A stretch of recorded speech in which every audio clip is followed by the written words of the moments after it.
안녕하세요, 위소보입니다. 드디어 알리타 원작 총목 요약 정리 컨텐츠 마지막 편인데요, 오래 기다리셨던 만큼 뜸들이지 않고 바로 시작합니다.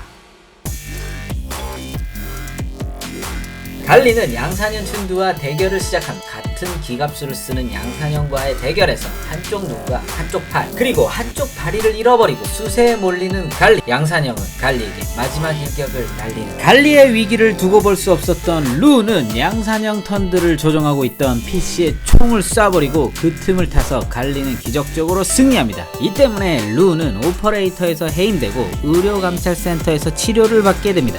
그리고 비고트 아이젠버그는 11대의 양산형 갈리를 버젝 전투에 투입하기로 결정합니다. 한편 케이어스는 아버지인 노바의 그늘에서 벗어나기 위해 노라드산으로 찾아가지만 디스티노바의 환상에 속수무책으로 당해서 붙잡히고 맙니다. 기절해 있던 갈리를 깨우는 비고트 아이젠버그는 갈리에게 노바 교수 체포 임무를 완수한다면 풀어주겠다고 약속합니다. 갈리는 퍼기어와의 약속을 기억하며 다친 몸을 끌고 마지막 임무로 나서게 됩니다. 한편 버젝단과 댄은 자렘을 향해 진격하고 있었습니다. 버젝단은 자렘을 떨어뜨릴 수 있는 거대한 대열차포 헨을 제작했고 발사하려는 순간 양산형 갈리가 나타나서 이를 저지합니다. 하지만 이를 무시하고 헨을 발사하는 버젝단의 모두의 영혼이 담긴 헨의 포탄은 허무하게도 자렘의 보호막에 의해 타격을 주지 못하고 설상가상 자렘의 스칼라파 공격으로 헨이 폭발, 헨 주변의 부대는 괴멸돼 버리고 맙니다. 이 과정에서 코요미도 위험에 빠지지만 퓨어리의 희생으로 GR-C4는 격퇴하게 됩니다. 모든 희망을 잃어버린 댄은 버젝단의 해산을 선언하고 두목인 댄은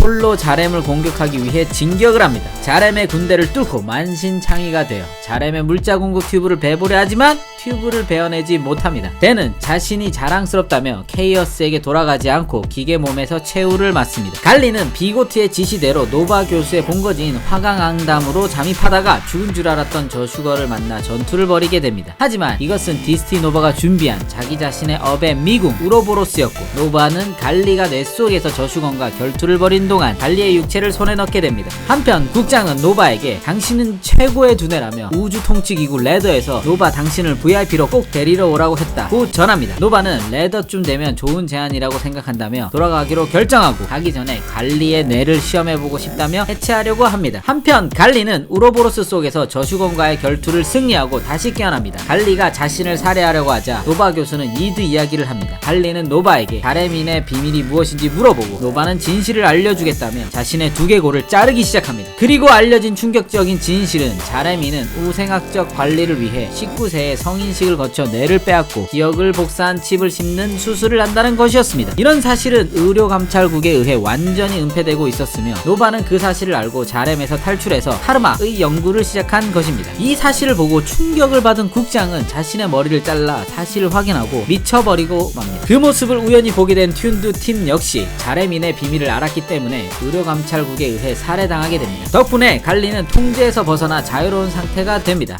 혼란을 틈타 노바는 탈출하고 그런 노바의 뒤를 쫓는 갈리, 노바의 2명의 부하를 해치우고 다시 노바와 대치하는 갈리. 하지만 노바는 갈리의 정신을 해킹, 심상세계로 들어가 갈리의 기억을 조작, 자신이 원하는 대로의 인격으로 만들려고 합니다. 그 방식은 이들을 보여주고 또 보여주며 갈리의 정신을 완전하게 바꾸는 세뇌 작업이었죠. 이때 꿈속에서 갈리의 이름은 바로 알리타. 케이어스는 자신의 목숨을 걸고 현실 세계에서 사이코 액티브라는 기술을 쓰며 슈퍼컴퓨터 4대와 두뇌 싸움을 벌여 갈리를 구출하기 위해 노력합니다. 그리고 노바는 여성스러워진 갈리가 비누방울 놀이를 하자 평화로운 고철 마을을 내려다보며 이 순간이 영원히 계속되기를 희망합니다. 그리고 케이어스는 댄의 모습으로 갈리의 뇌 속으로 들어오고 노바는 알리타를 넘겨주지 않기 위해 그리고 평화로운 정신세계의 모습을 지키기 위해 화성대왕이라는 대형 로봇으로 댄과 격돌합니다. 하지만 갈리가 각성하여 꿈의 세계가 깨지고 현실 세계로 돌아오게 됩니다. 갈리는 사실 기억을 조작당해 알리타가 된 상태에서도 자아를 버리지 않고 있었고 단지 응석을 부리고 있었던 것뿐이었죠. 노바는 갈리와 평화로운 세계에서 함께 지낼 수 있다면 모든 것을 포기해도 좋다고 생각했던 것을 고백합니다. 그리고 그 직후에 갈리에게 목을 잘려 사망하게 됩니다. 100년 같은 하루가 지나가고 케이어스는 루에게서 전달받은 도면과 아이디어로 자렘과 고철마을을 이을 탑을 지을 대업을 하겠다며 갈리에게 키스를 한 후 떠나갑니다. 갈리는 허탈해하면서도 퍼기어를 만나러 가던 도중 백업 시스템으로 살아있던 노바의 트랩으로 파괴당합니다. 노바는 갈리의 뇌조각을 모아다가 자렘으로 가져가서 재생시킵니다. 노바 교수는 갈리에게 광전사 바디를 개량한 이매지너스 보디를 주는 대신에 자신을 해치지 말라고 하고 갈리는 이를 수락합니다. 화성에 있었던 과거의 기억을 되찾은 갈리는 공준자살 기계를 부수고 자렘의 본모습을 깨닫습니다. 갈리는 자렘에서 시민 실격자로 폐기 처분당하는 루를 구출하고 자렘의 비인간적인 체계를 무너뜨리기로 결심합니다. 갈리와 루는 성인식을 막아내고 자렘의 중추 의류 감찰국의 중앙 컴퓨터 멜기제데크와 접촉합니다. 노바는 멜기제데크에게 자렘이란 무엇이냐고 질문을 하고 답변을 듣게 됩니다. 멸망으로 치닫은 인류를 위해 식민행성 계획을 세우고 실행, 궤도 엘리베이터의 양끝을 개조해서 우주 쪽 기지를 예루, 지상 기지를 자렘이라고 이름을 지었고 이 식민행성 계획은 성공한 듯 보였습니다. 하지만 200년 전 자원전쟁이 일어났고 그 과정에서 자신의 자식과도 같은 스타쉽이 파괴되자 자렘을 고립시켰고 현재에 이르게 됩니다. 멜기제데크는 자신의 요람인 자렘을 뺏어가겠다며 멸망시켜버리겠다며 자멸해버리고 예루와 자렘을 잇고 있는 궤도 엘리베이터가 파괴되기 시작합니다. 그 때문에 예루와 자렘, 고철마을이 모두 파멸할 위기에 처합니다. 이 위기를 구할 방법은 단 하나, 바로 갈리의 몸을 자렘과 예루를 잇고 있는 궤도 엘리베이터와 융합하는 것. 이는 곧 갈리의 죽음을 뜻하지만 갈리는 희생을 결심합니다. 마지막으로 퍼기아가 있는 방향을 쳐다보는 갈리, 루에게 자신을 잊지 말라고 말을 하고 노바가 준 가속 기능을 활용해서 마하 17.8의 속도로 스카이워크로 올라가고 그곳에서 푸른 지구를 바라보며 외롭게 궤도 엘리베이터와 융합합니다.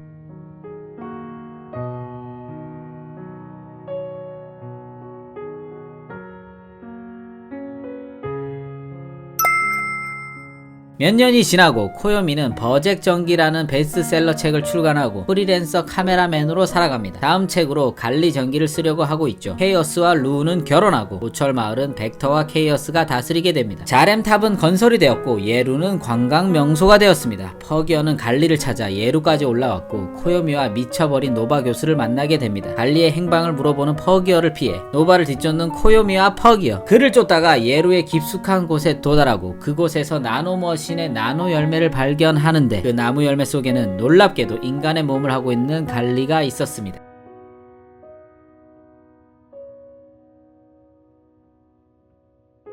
자, 이렇게 총몽 원작 1권에서 9권까지 내용을 축약하는 컨텐츠가 완결이 났는데요. 저는 나름 깔끔하게 결말이 났다고 생각합니다. 과연 영화 알리타에서는 이 원작 총몽 9권까지의 내용을 어디까지 다룰 수 있을까요? 저도 참 궁금한데요. 만약 3편까지 개봉이 된다면 어느 정도 다룰 수 있을 것 같기도 합니다.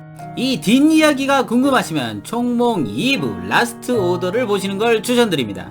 영상이 조금이라도 재미있으셨으면 좋아요를, 위소보의 게임 리뷰, 영화 리뷰를 받아보고 싶으시다면 구독을, 위소보를 사랑하신다면 알림을 눌러주세요. 그럼 저는 다음 영상으로 찾아뵙겠습니다.